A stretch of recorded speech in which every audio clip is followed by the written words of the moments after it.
आज करने बैठे गमे ज़माने का हिसाब तो याद तुम बेहिसाब आए। ये लाइनें आज से कितने ही दशकों पहले फ़ैज़ अहमद फ़ैज़ साहब ने शायद अपनी किसी माशूक़ को याद करते हुए लिखी होंगी। मगर आज साल 2023 में अगर ये लाइनें किसी इंसान पर सबसे ज़्यादा महदूद बैठती हैं इस देश में, तो वो हैं इस देश के पहले प्रधानमंत्री जवाहरलाल नेहरू।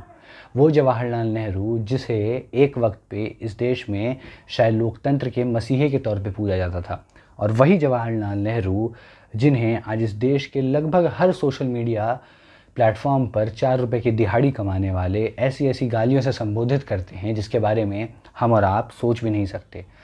तो क्या कारण है जो मोतीलाल का वो लड़का आज इस देश में खुद को ऐसी स्थिति में पा रहा है? तो क्या कारण है कि वो इंसान जिसे कभी इस देश में उतना बड़ा मैंडेट हासिल हुआ, इस देश की जनता ने इतना प्यार दिया जितना शायद ही किसी और नेता को इस देश में मिला होगा, आज वो नेहरू इस देश में कहीं ना कहीं सबसे ज़्यादा गालियाँ खाने वाला नेता बन चुका है। अब नेहरू पे बात करना ज़रूरी क्यों है, ये जान लेते हैं।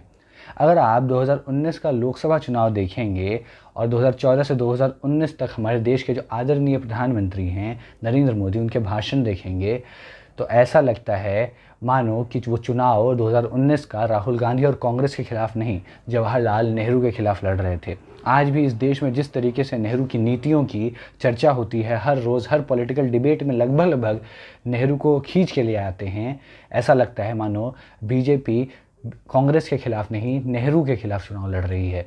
तो कहीं ना कहीं इस बारे में जानना तो ज़रूरी ही है कि नेहरू भले ही अनपॉपुलर ज़रूर हैं, मगर आज भी इस देश के पॉलिटिक्स में अपनी रेलेवेंस बनाए रखे हैं।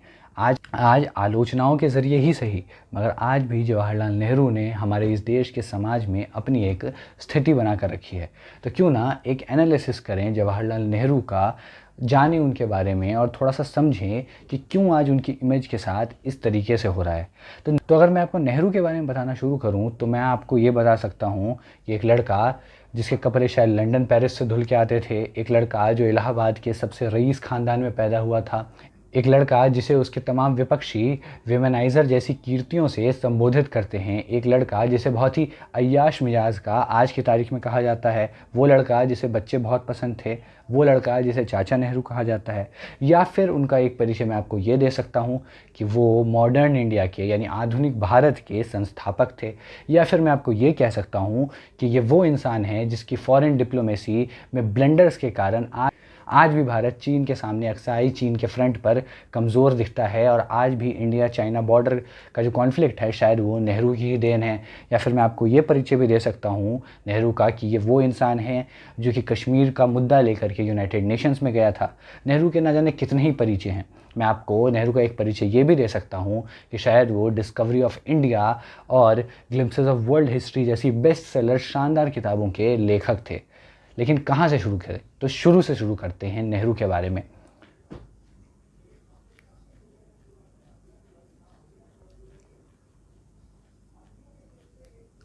लेकिन कहाँ से शुरू करें? इनमें से किन चीज़ों से नेहरू का आकलन करें कि वही सही, कि नेहरू सही थे या गलत थे? क्योंकि इतना लंबा शासनकाल इस देश में और किसी प्रधानमंत्री का नहीं रहा जितना जवाहरलाल नेहरू का रहा है।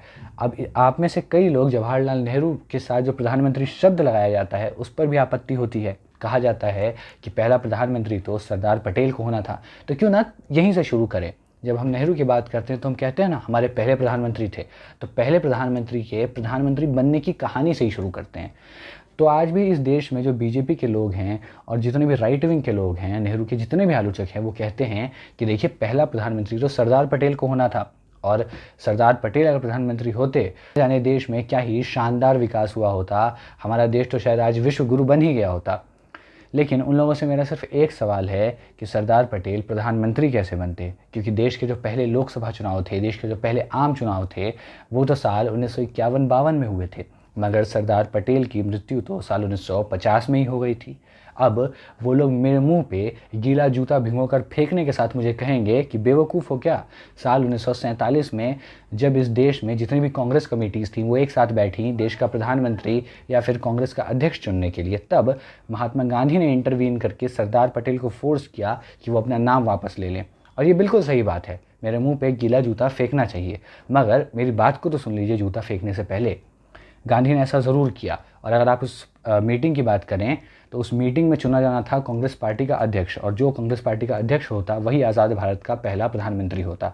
उस मीटिंग से पहले ये इंसान, जिनका नाम है मौलाना अब्दुल कलाम आज़ाद, फ्रंटियर गांधी के नाम से भी जाना जाता है, ये भारत के पहले शिक्षा मंत्री थे, ये कांग्रेस के अध्यक्ष थे। इनके बाद मीटिंग बैठी जहाँ पे 14 अलग अलग प्रदेश कांग्रेस कमेटीज़ माने अलग अलग स्टेट के जो कांग्रेस के लीडर थे बड़े बड़े, वो बैठी और उन सब ने वोट किया कि किसे चुनेंगे वो कांग्रेस के अध्यक्ष के रूप में। तो आपको मैं बता दूं, 14 में से 12 लोगों ने सरदार पटेल के लिए वोट किया था, जवाहरलाल नेहरू के लिए एक भी वोट नहीं था। शायद एक वोट JB कृपलानी के लिए था और एक वोट और किसी चीज़ के लिए था। लेकिन उसके बाद जो महात्मा गांधी है वो भी उस मीटिंग में मौजूद थे, और वो एक नोट पे कुछ लिखते हैं और सरदार पटेल को पास करते हैं, और सरदार पटेल उसके बाद उस नोट को पढ़ते हैं और बिना एक भी हिचक के अपना नामांकन से वापस ले लेते हैं और कहते हैं कि उन्हें कांग्रेस का अध्यक्ष नहीं बनता। और इसके बाद नेहरू को निर्विरोध अध्यक्ष चुन लिया जाता है कांग्रेस पार्टी का, और उसके बाद वो इस देश के प्रधानमंत्री बन जाते हैं। अब मैंने आपको इतनी कहानी बताई तो आपको लग रहा होगा कि गांधी तो कितने घटिया इंसान थे, गांधी को तो सरदार पटेल को बनने देना चाहिए था इस देश का प्रधानमंत्री, उन्होंने तो गलत किया। मगर गांधी शायद हमसे और आपसे ज़्यादा आगे की सोचने की शक्ति रखते थे। मैं ऐसा क्यों कह रहा हूँ? क्योंकि हर एक निर्णय जो कोई भी लिया जाता है हमें उसके बैकग्राउंड में ज़रूर जाना चाहिए। तो चलते हैं साल 1946 में और जानते हैं सरदार पटेल के बारे में। साल 1946 से 6 साल पहले यानी साल 1940 से ही सरदार पटेल की तबीयत लगातार ख़राब चल रही थी। एक बहुत फेमस लेटर है जो आपको यहाँ दिख रहा होगा। ये लेटर लिखा था सरदार पटेल ने जब वो अपना इलाज कराने मुंबई जा रहे थे, और ये आज़ादी से पहले की बात है। उन्होंने नेहरू से कहा था कि तुम गांधी का साथ मत छोड़ना, तुम आज़ादी का साथ मत छोड़ना, और तुम आज़ादी के लिए लड़ते रहना। और मुझे लगता है, इस खत में उन्होंने बाकायदा लिखा है कि मुझे लगता है मैं शायद मुंबई से वापस जीवित ना लौट पाऊँ। यानी लंबे समय से पटेल की तबीयत ठीक नहीं चल रही थी, वो लगातार उनका स्वास्थ्य खराब होते जा रहा था। और अगली जो चीज़ है वो है पटेल की एज। जब देश आज़ाद होने वाला था तो पटेल की उम्र 70 साल से ज़्यादा थी, वहीं नेहरू अभी 60 साल के भी नहीं हुए थे, यानी रिलेटिवली काफ़ी यंग थे जवाहरलाल नेहरू। और जब देश आज़ाद होने वाला था तब देश के सामने हज़ारों दिक्कतें थी। जब हम देखते हैं आज की तारीख में भारत को, तो जब हम इन डिसीजंस को देखते हैं तो हम 2023 के भारत के साथ उन डिसीजंस को कंपेयर करते हैं। हम ये समझते हैं कि शायद 2023 के भारत में गांधी को प्रधानमंत्री चुनना था, मगर वो 2023 का भारत नहीं था जो दुनिया की तीसरी सबसे अर्थव्यवस्था है। वो 2023 का भारत नहीं था जिसके पास दुनिया की चौथी सबसे ताकतवर सेना है। वो 2023 का भारत नहीं था जिसके पास पूरे देश भर में कनेक्टिविटी है रेलवेज़, रोडवेज़ और एयरवेज़ के ज़रिए। वो 2023 का भारत नहीं था जिसे पूरी दुनिया एक अपॉर्चुनिटी के रूप में देखती है, क्योंकि हमारे पास 140 करोड़ लोगों का दुनिया का सबसे बड़ा फ्री मार्केट है आज भी। वो साल 1947 का भारत था जहां भूखमरी की समस्या थी, जहां पर इंफ्रास्ट्रक्चर के नाम पे कुछ नहीं था, जहां पर सेपरेटिज्म यानी अलगाववाद था उत्तर भारत में, जहां अलगाववाद था नॉर्थ ईस्ट में, जहां पे अलगाववाद था दक्षिण भारत में। देश में हर प्रांत में भाषा की लड़ाई चल रही थी, खाने की लड़ाई चल रही थी, अलग अलग प्रांतों में अलग अलग समस्याएं थी।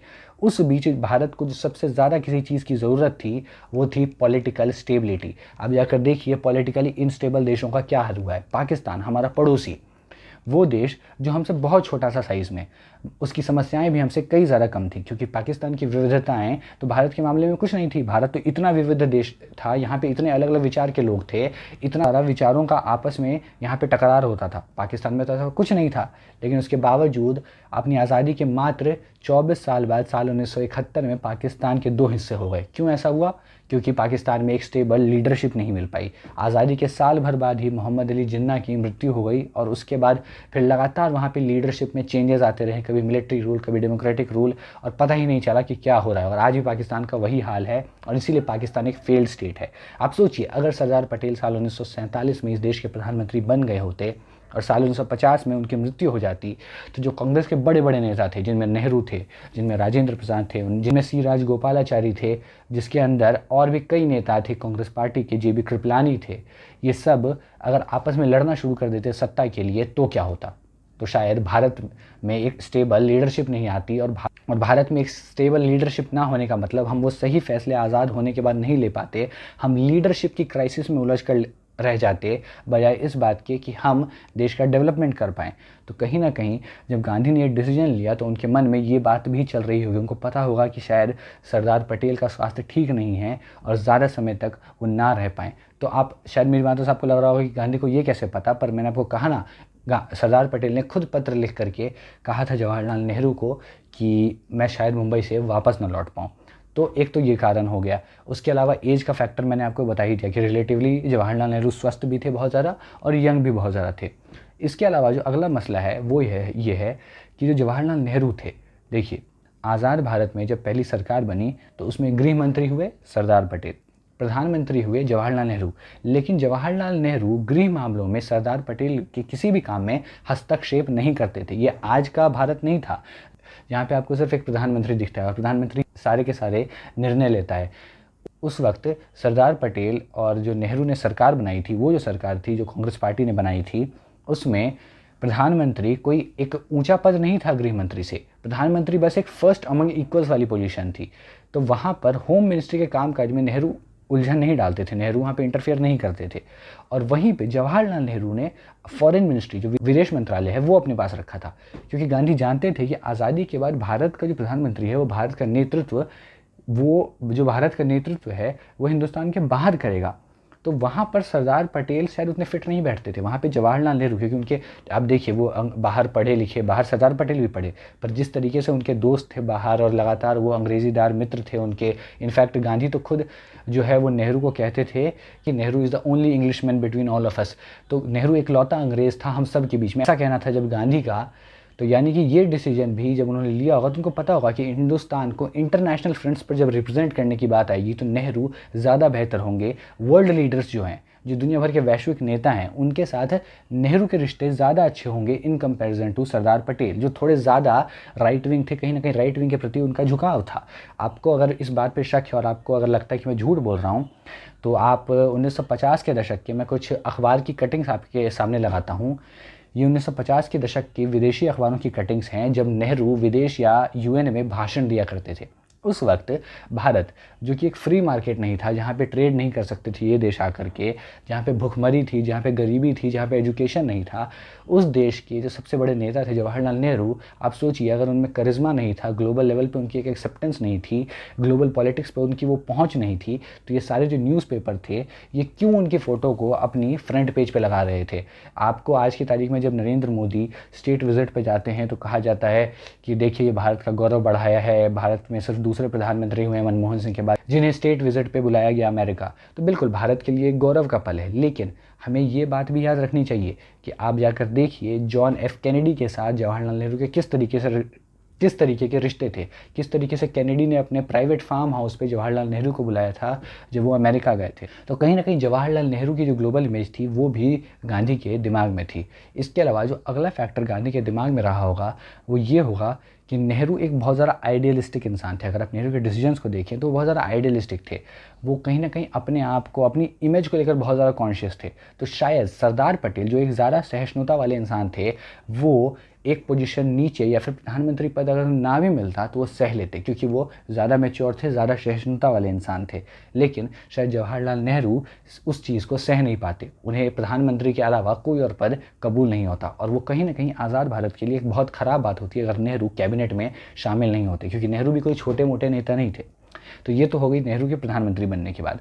अब उन्होंने काम क्या किया, तो पहले उनका क्रिटिसिज्म ही कर लेते हैं, क्योंकि जिस तरीके से आज की तारीख में उनको गालियां दी जाती हैं तो नेहरू ने कुछ ना कुछ तो गलत किया होगा। तो डेफिनेटली कोई भी नेता अगर इस देश की गद्दी पर 17 साल तक बैठेगा तो आप ही बताइए बिना गलती किए क्या वो काम कर सकता है। और नेहरू भी इसके एक्सेप्शन नहीं थे।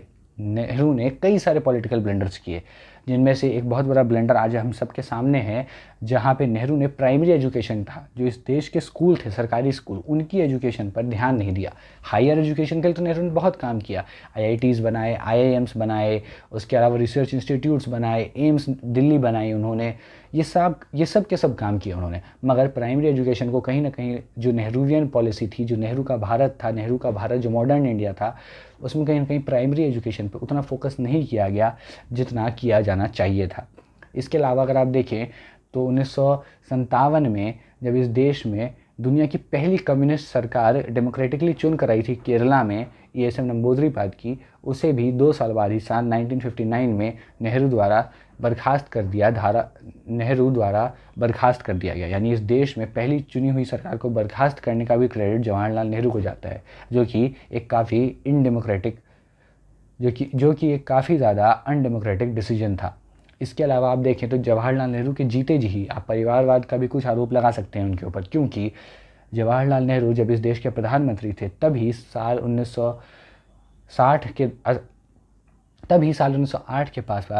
1908 के आसपास इंदिरा गांधी भी कांग्रेस की अध्यक्ष बन गई थी। तो प्रधानमंत्री नेहरू के रहते हुए इंदिरा गांधी का अध्यक्ष बन जाना कहीं ना कहीं ये भी जवाहरलाल नेहरू का एक क्रिटिसिज्म था। इसके अलावा चीन के बारे में अगर हम बात करें तो चीन तो एक अलग मुद्दा है, उसके ऊपर तो पूरी वीडियो ही बन सकती है कि किस तरह नेहरू को किस तरह हम अनप्रिपेयर्ड थे चाइनीज़ फ्रंट पे। हम हिंदी चीनी भाई भाई करते रह गए और हमारे भाई हमारी पीठ में छुरा भोंक के चले गए और हम कुछ नहीं कर पाए। हम सब ने नेहरू की वो फ़ोटो देखी है, ये वाली, जब वो काठमांडू एयरपोर्ट से ये ऐलान कर रहे हैं कि अगर चीनी सेना हमारे ऊपर हमला करेगी तो हम उसका मुंह तोड़ जवाब देंगे। ये देखिए, ये बताता है कि नेहरू किस तरीके से अनप्रिपेयर्ड थे, क्योंकि वो काठमांडू एयरपोर्ट से युद्ध की घोषणा कर रहे थे एक तरीके से। तो ये तो हो गए नेहरू के कुछ मेजर क्रिटिसिज्म्स। इन क्रिटिसिज्म्स के बेसिस पे हम नेहरू को इस देश के पॉलिटिक्स से खारिज कर दें और उनको इररिलेवेंट बना दें, उनको गरिया दें, ऐसा नहीं है। नेहरू की ये कुछ गलतियां ज़रूर थी, मगर ये जो मॉडर्न इंडिया की नींव नेहरू ने रखी थी, शायद ही नेहरू जितना विजनरी लीडर, उनके जितना कोई दूरदर्शी नेता इस देश में उनके बाद पैदा हुआ होगा। वो भारत के इंक्लूसिव नेचर को, भारत के समनिवेशी गुण को अच्छी तरह से समझते थे। उनको पता था कि भारत में अगर हम भाषाओं के नाम पे लड़ते रहेंगे तो 50 के दशक में काम नहीं हो पाएगा। इसीलिए उन्होंने भाषाओं के नाम पे राज्य बनाने की मांग को स्वीकार कर लिया और ज़्यादा कॉन्फ्लिक्ट नहीं होने दिया, कि कहीं ना कहीं नेहरू की एक अचीवमेंट थी। जिस तरीके से उन्होंने नॉर्थ ईस्ट में सेपरेटिज्म को सॉल्व करने में अपना रोल निभाया, वो भी काबिल तारीफ़ थी। उसके अलावा जिस तरीके से इंस्टीट्यूशंस का डेवलपमेंट हुआ, आप आज की तारीख में भारत के प्रधानमंत्री की कुर्सी पर बैठना शायद एक प्रिविलेज की बात है, मगर साल 1947 के भारत के प्रधानमंत्री की कुर्सी कांटों से भरी थी। क्यों कांटों से भरी थी?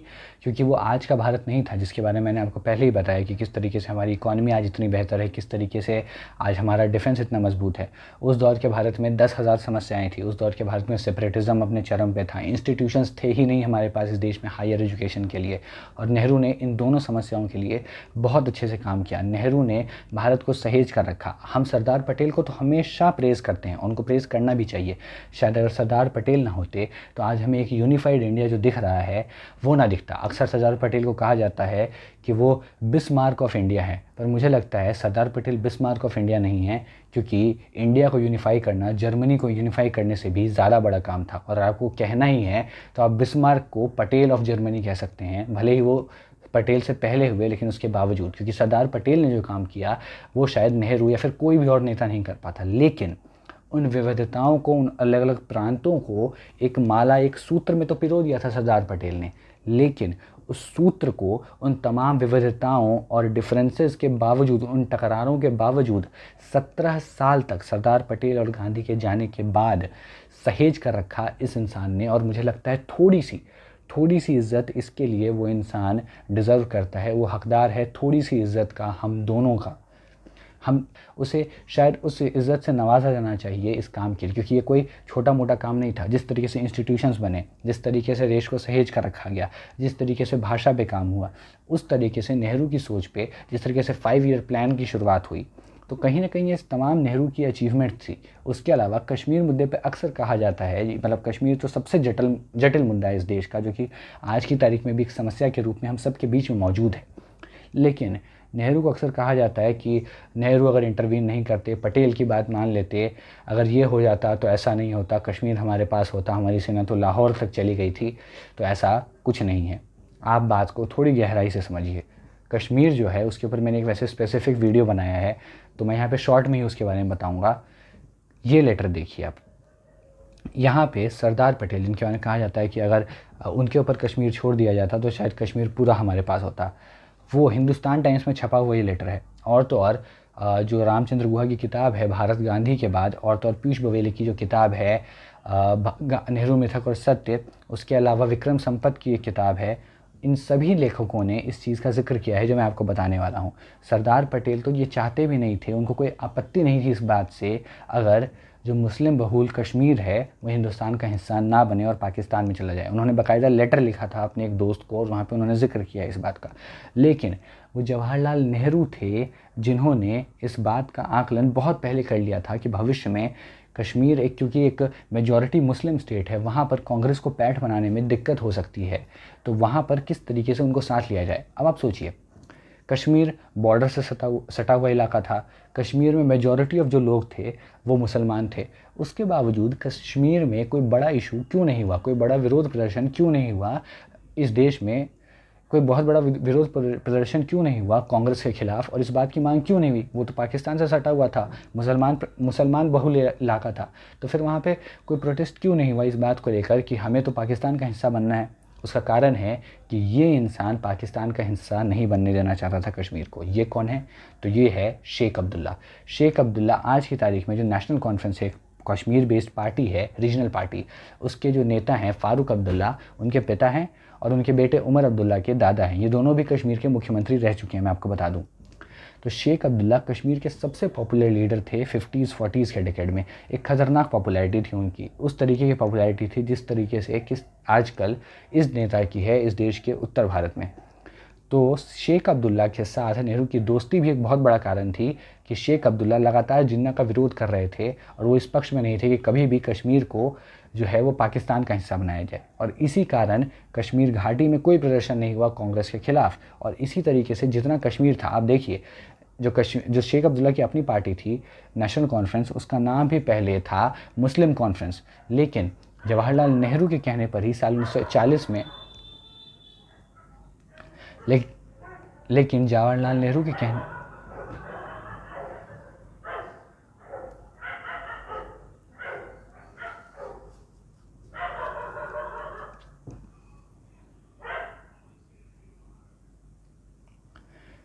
लेकिन जवाहरलाल नेहरू के कहने पर ही साल 1940 में उन्होंने अपनी पार्टी का नाम कश्मीरी कॉन्फ्रेंस कर दिया मुस्लिम कॉन्फ्रेंस से बदलकर। और बाद में शेख अब्दुल्ला ने भी बहुत बड़ा रोल प्ले किया। आप देखिए, जब भारत की सेना श्रीनगर पहुंची थी तो शेख अब्दुल्ला और उनके लोग ही थे जिन्होंने भारतीय सेना का स्वागत किया था श्रीनगर में।